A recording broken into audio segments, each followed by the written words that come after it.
A continuación, la crisis económica.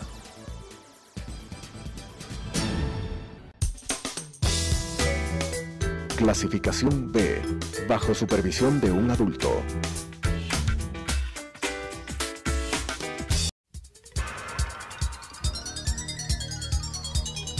Las opiniones vertidas en este espacio por la producción y dirección del programa son de exclusiva responsabilidad de sus autores y de quienes intervienen en ellos.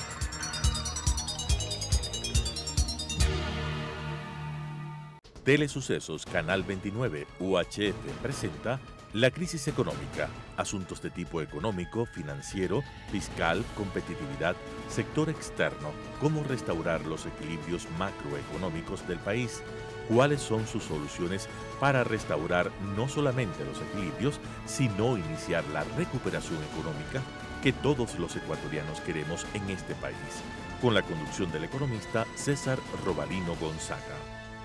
La crisis económica. Estimados amigos y amigas, muy buenas noches. Gracias por estar nuevamente con nosotros en este programa que hemos denominado La crisis económica del Ecuador. Hemos estado analizando una serie de temas económicos del país en esta situación difícil que atraviesa, no el gobierno, sino que atraviesa el país, atraviesan los 17 millones de ecuatorianos. No importa si vivimos en la sierra, en la costa, en el Galápagos o en el oriente ecuatoriano. Todos estamos sintiendo la crisis intensa por una serie de motivos, ¿sí? La CONAIE, un organismo indígena muy respetable, parece que está perdiendo la sensatez. ¿Por qué digo esto? Porque sus dirigentes han comenzado a insultar a las autoridades del presente gobierno. Han insultado al señor presidente de la República, han insultado al señor vicepresidente y luego se han referido a los ministros de Estado y a los subsecretarios sin mencionar nombres y apellidos, pero a los ministros y subsecretarios con un vocabulario intensamente soez. No hay derecho para eso. Si uno está en desacuerdo con la política económica, social y la política pública en general del gobierno actual, cada uno tenemos derecho para dar nuestra opinión y el gobierno debe respetar nuestra opinión. Y hasta donde uno está informado, el presidente actual respeta la opinión de todo el mundo, independientemente si son opositores o no opositores políticos, independientemente que tengan una opinión diferente al gobierno y a él personalmente. Entonces, es censurable de parte de la dirigencia tratar de sencillamente faltarle el respeto a los niveles de autoridad en el gobierno nacional. Aprovechamos para decirle que nosotros censuramos esa actitud de una respetable organización social que tiene un brazo político que es Pachacútec. Parece ser que el presidente de esta organización indígena, el señor Vargas, parece ser que lo que persigue es que lo metan preso para hacerse la víctima y tratar de esa manera ganar votos si es que el día de mañana la CONAIE o Pachacútec lo designan a él como candidato a la presidencia de la República. Todo el mundo tiene derecho en el Ecuador de aspirar a ser presidente. Eso irremediablemente es cierto, pero vuelvo a repetir, es censurable que estos dirigentes políticos sencillamente insulten con un vocabulario soez a altos funcionarios de este gobierno. En un gobierno diferente, yo estoy seguro, ya hubiese habido orden de prisión para todas aquellas personas. Pero la CONAIE ha presentado un documento al gobierno nacional y al presidente de la Asamblea Nacional, un documento que le llaman, y lo tengo aquí, estimados amigos, ¿no? Es un documento que dicen que son propuestas para salir de la crisis. Y esto está elaborado ya no por la CONAIE, sino por una organización que le llaman el Parlamento de los Pueblos, Organizaciones y Colectivos Sociales de Ecuador, propuestas al país. Y para tratar sobre algunas propuestas, algunos puntos, no todo el documento, sino algunos propuestos para salir de esta crisis macroeconómica, hemos invitado a un distinguido amigo y economista que fue presidente del Colegio de Economistas de Pichincha y que es actualmente vicepresidente y asesor de una serie de organismos en el sector privado y la economía. Víctor Hugo, gracias por estar con nosotros en este programa. Mira, yo quisiera comenzar preguntándote, una vez que uno ha analizado el documento y las propuestas de esta organización, varios puntos. En política fiscal, por ejemplo, primero que proponen es que 270 empresas, las más grandes del país, solamente pagan impuesto a la renta una cantidad pequeña. Y ellos hacen el cálculo de lo que han pagado de impuesto a la renta con respecto a las ventas y dicen que eso más o menos es 2.2% de la venta.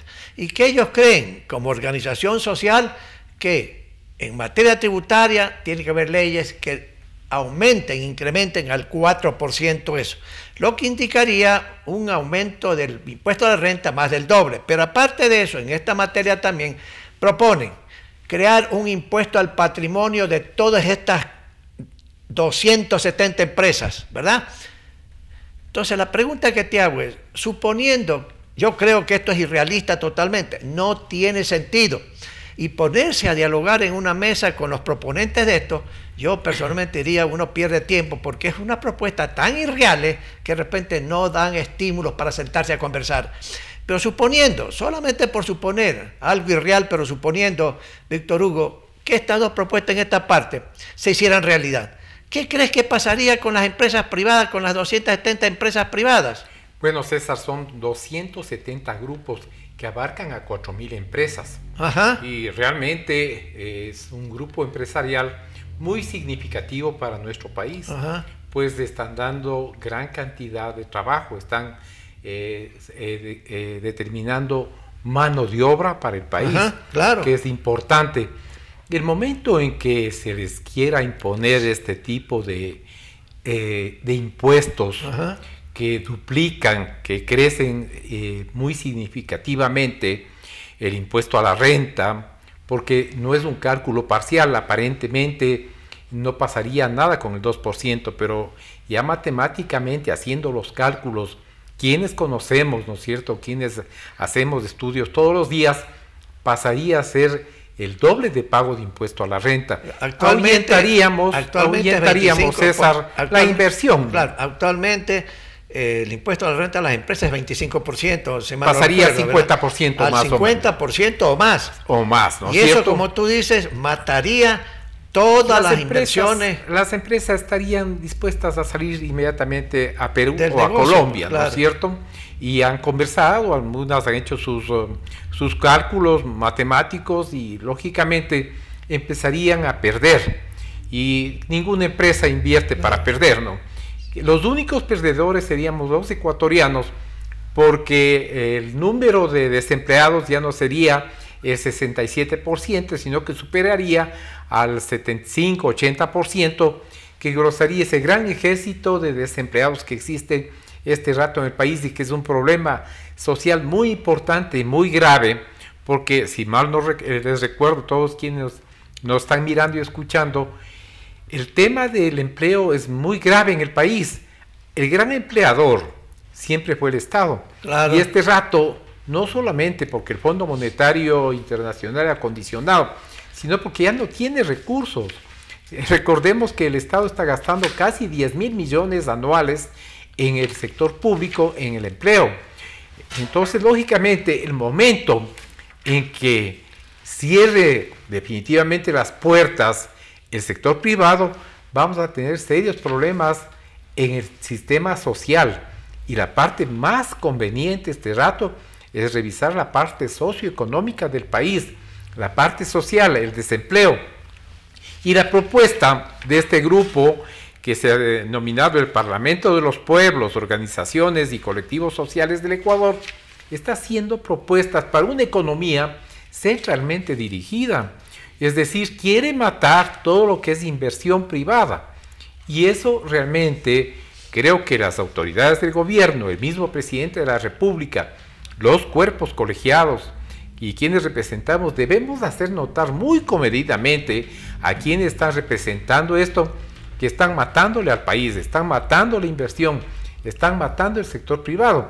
Y todo lo contrario de lo que se aspira a través del gobierno es dar la facilidad, digamos, dando la legislación correspondiente para dar toda la transparencia y el respaldo en la parte fiscal, en la parte monetaria y sobre todo en la parte legal.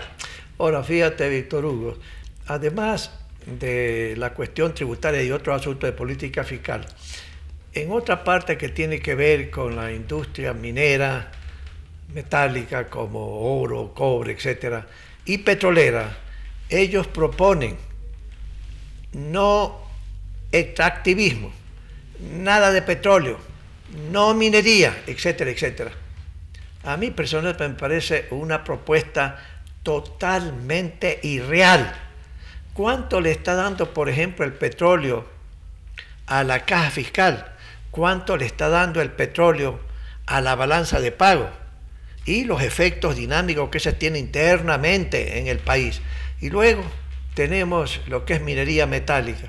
Grandes reservas de oro, de cobre, que uno no puede decir, pues cierro esas puertas. Más bien, el sector petrolero, como hemos dicho en este programa, y creo contigo otros analistas hemos indicado, el gobierno tiene que aumentar la producción a 700.000 barriles.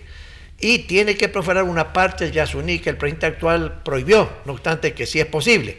¿Para qué? Para tener más ingresos y poder tratar de reactivar la economía. Entonces, si este organismo dice no minería, no petróleo, uno dice, es un mensaje totalmente contradictorio frente al tema de reactivación de la economía.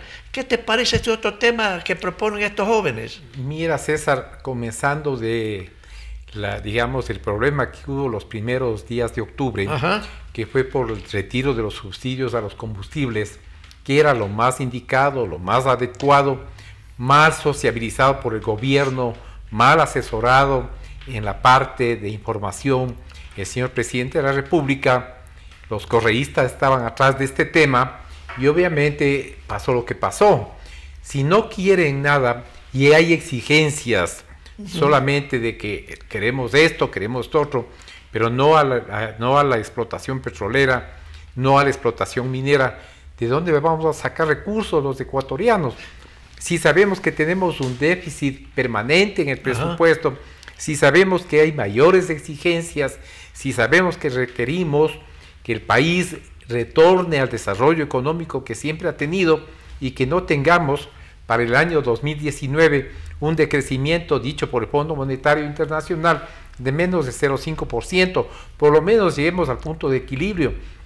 Y para eso el Estado requiere de ingentes recursos económicos, requiere de ingresos que le permitan por lo menos cubrir lo que por la Constitución tiene la obligación, que son defensa, seguridad y salud y educación. Entonces, lógicamente, si nosotros no tenemos esos recursos, el presidente no puede hacer milagros, el ministro de Finanzas no puede hacer milagros.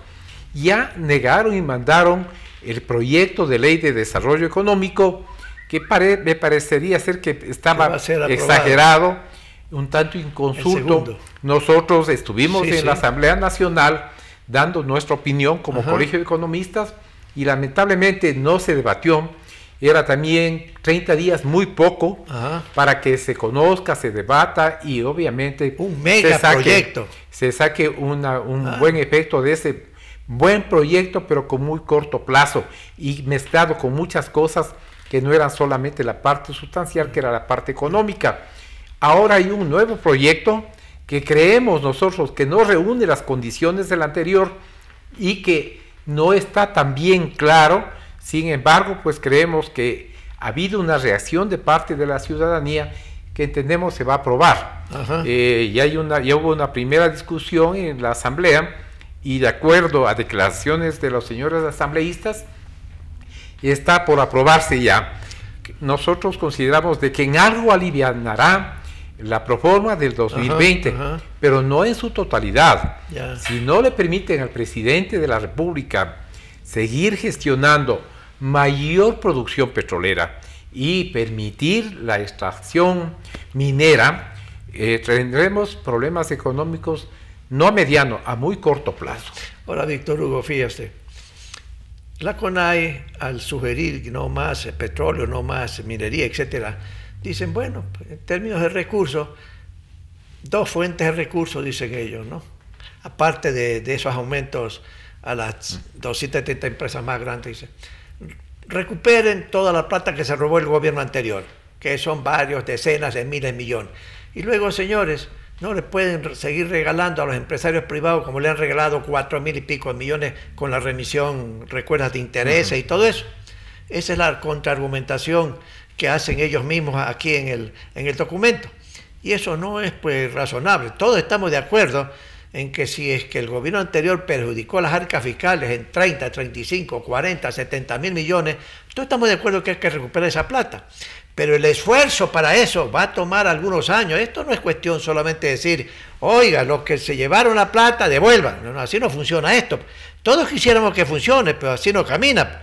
Entonces el gobierno, a través de la Fiscalía y los organismos públicos, están haciendo un esfuerzo enorme para detectar en forma explícita todo lo que se llevaron altos funcionarios del gobierno anterior, haciendo juicio y todo eso, y cruzando información con una serie de países a los efectos de detectar dónde está la plata y que la plata vuelva. Pero eso será una lucha de largo plazo. Entonces no es muy realista el comentario que hacen en el mismo documento estas personas para decir, no esto, no el otro, pero aquí está la plata, cosa que no es real. Pero fíjate, pasando a otro punto, aparte de la parte tributaria, que proponen otras cosas irreales, pero para tratar otros puntos del mismo documento. Dicen, por ejemplo, en materia monetaria, 2 cosas.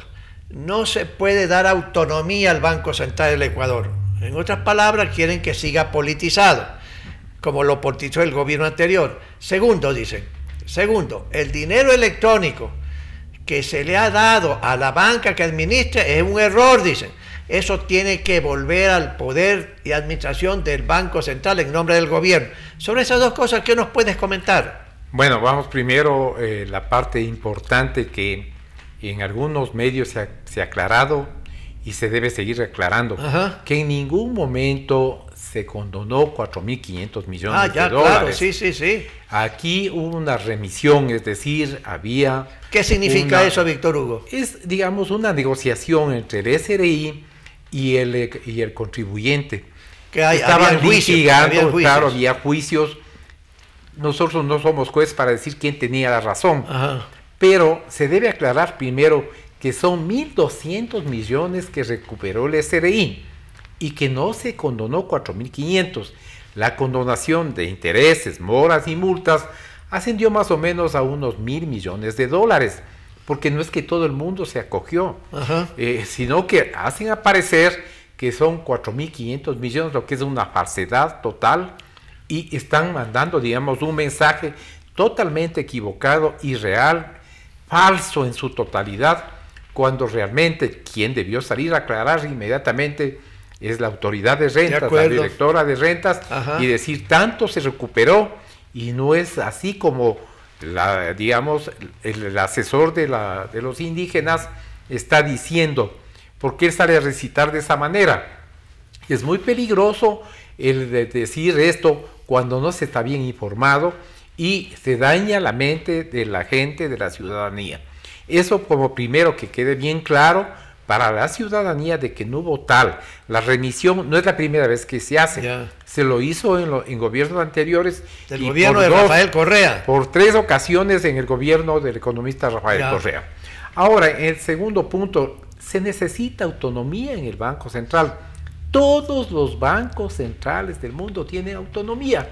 La ley constitutiva del Banco Central le daba la autonomía. Ajá. Obviamente, ¿no es cierto? Entonces aquí, como digamos, a partir del gobierno anterior, desde el año 2006, se le tomó como caja chica tanto al Banco Central. Era en definitiva el Banco Central una ventanilla de la Presidencia de la República. Una ventanilla total de la Presidencia de la República, y se le manoseó, se manipuló a esa institución que, digamos, históricamente ha sido uno de los fundamentos económicos del manejo monetario en el país.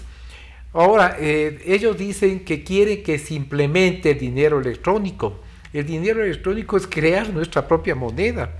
Eso quiere que haga el Banco Central. Por favor, ojo, si queremos salvaguardar nuestros intereses los intereses del Estado y sobre todo la dolarización, debemos de explicar bien, porque es bonita la recitación, implementemos el dinero electrónico, pero es muy peligrosa, porque le estaríamos dando la facultad al Banco Central de que emita dinero. Claro. Y eso sin respaldo sería muy peligroso para nuestros intereses como país y sobre todo para la dolarización. Ahora, fíjate, naturalmente yo recuerdo, fíjate, sobre este punto del dinero electrónico. Hace muchos años atrás en Grecia, ganó las elecciones un señor Tsipras, creo que se llamaba, o se llama. Tsipras, sí. ¿No? Y era un movimiento de izquierda. Y estaba en desacuerdo con todos los ajustes que el gobierno en ese entonces de Grecia hacía, por razones que había que restaurar los equilibrios económicos en Grecia. Y nombró como nuevo presidente o nuevo primer ministro, llamó a un economista griego de ministro de Economía y Finanzas.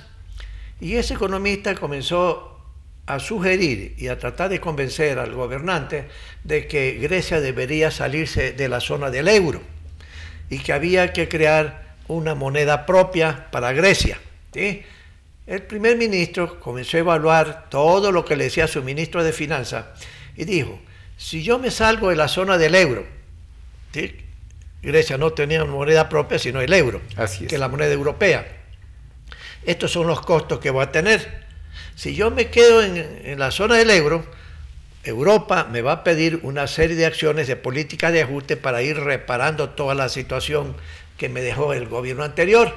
Entonces ese primer ministro, ese gobernante dijo, ¿cuáles son los mayores costos? Y entonces llegó a la conclusión de que salirse del euro tenía 10 veces más costos que seguir en el euro. Y entonces, ¿qué hizo políticamente ese primer ministro? Dijo, me quedo en la zona del euro. Señor ministro de Finanzas, usted me presenta la renuncia. Hasta luego. Y lo separó. Y ese señor griego, primer ministro de Finanzas de ese gobierno, fue invitado por este gobierno equivocadamente. ¿Y qué es lo que sugirió? Lo que está sugiriendo la CONAI. Usted puede usar el dinero electrónico, en definitiva, para crear dinero propio. Y con eso se acaba la dolarización. Uno se sale de la dolarización, igual que quería ese señor, para que Grecia se salga de la zona del euro. De tal manera que eso realmente, como tú bien afirmas, es un peligro total, esta sugerencia de la CONAI. Y nadie puede escuchar una sugerencia de esa naturaleza. Pero aparte de eso, y llegando a otro punto en el mercado laboral, ellos dicen, por ejemplo, los salarios, etc. Entonces dicen lo siguiente, señores, yo creo que hay que trepar, hay que aumentar los sueldos y salarios en el país del nivel, el salario básico que hay, el salario mínimo vital que queda cerca de $400, hacia $720, que es el salario de la canasta básica. Si eso se llegara a hacer, si eso se acogiera a la sugerencia de la CONAI que está en el documento que tenemos en nuestra mano, ¿qué pasaría, Víctor Hugo? Mira, César, el país entraría en crisis, quebrarían las empresas, porque el salario mínimo vital que está en 396 y el de la canasta básica, que según el INE está en $720, estaría en grave riesgo toda la parte empresarial, porque tendrían que hacer una proyección para del nuevo salario con relación a los que ya están ganando. Causaría una grave inflación primero, la quiebra masiva de empresas pequeñas y, lo que es más grave, ahuyentaría totalmente cualquier tipo de inversión. Esto significaría que estamos volviendo a lo que se hacía antes, legislar, cuando los sueldos y salarios determinan la oferta y demanda laboral.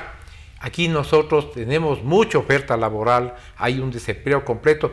Con esto se incrementaría la oferta laboral, porque gran cantidad de empresas, sobre todo pequeñas y medianas, tendrían necesariamente que quebrar, necesariamente que cerrar automáticamente, porque no podrían de ninguna manera estar, digamos, pues no pueden sobrevivir.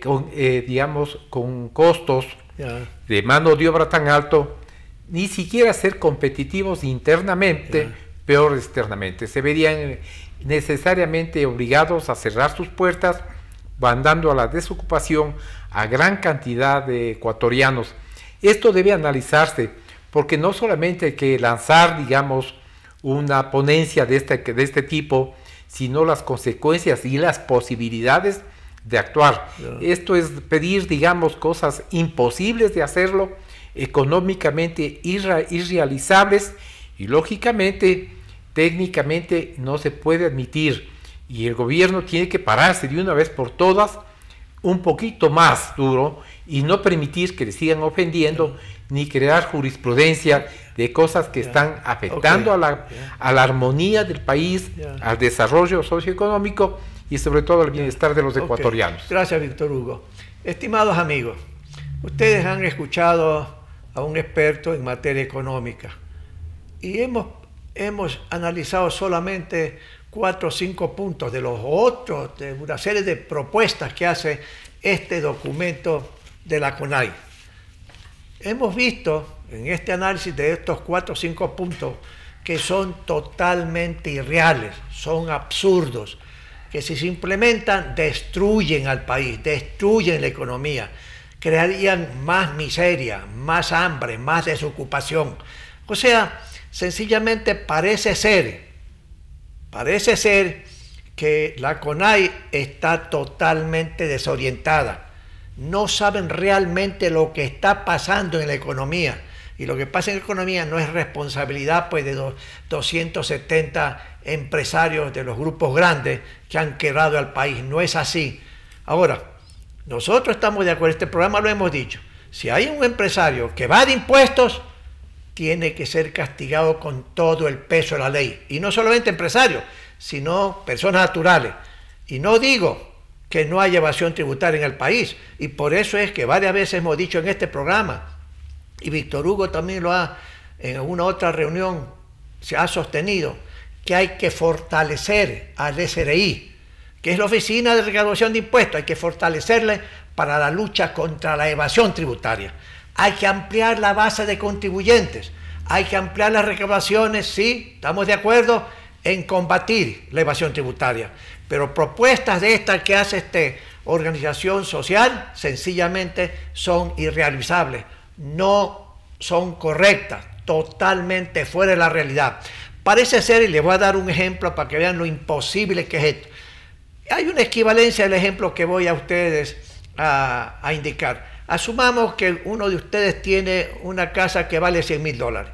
Que alguien que esté interesado y ustedes dicen, esto vale $1 millón. Si me das $1 millón por esta casa de $100,000, sencillamente te vendo.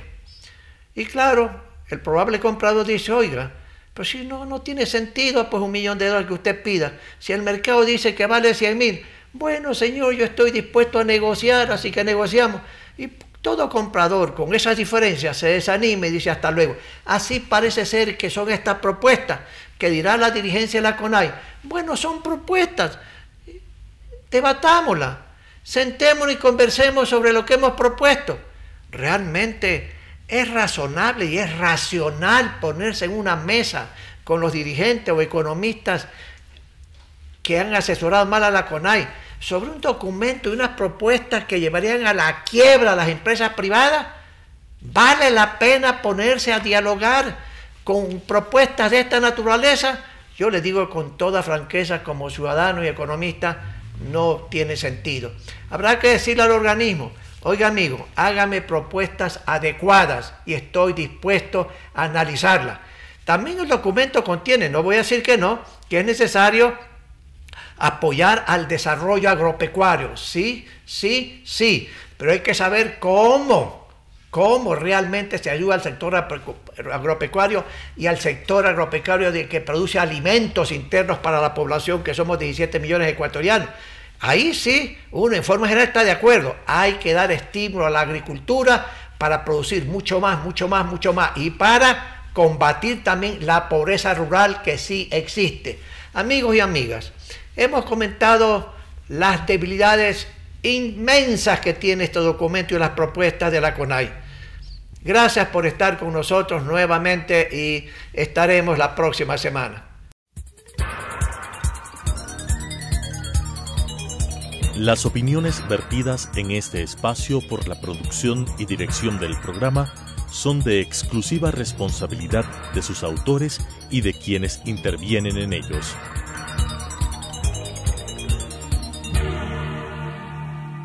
Telesucesos, Canal 29, UHF presentó La crisis económica, asuntos de tipo económico, financiero, fiscal, competitividad, sector externo, cómo restaurar los equilibrios macroeconómicos del país, cuáles son sus soluciones para restaurar no solamente los equilibrios, sino iniciar la recuperación económica que todos los ecuatorianos queremos en este país, con la conducción del economista César Robalino Gonzaga.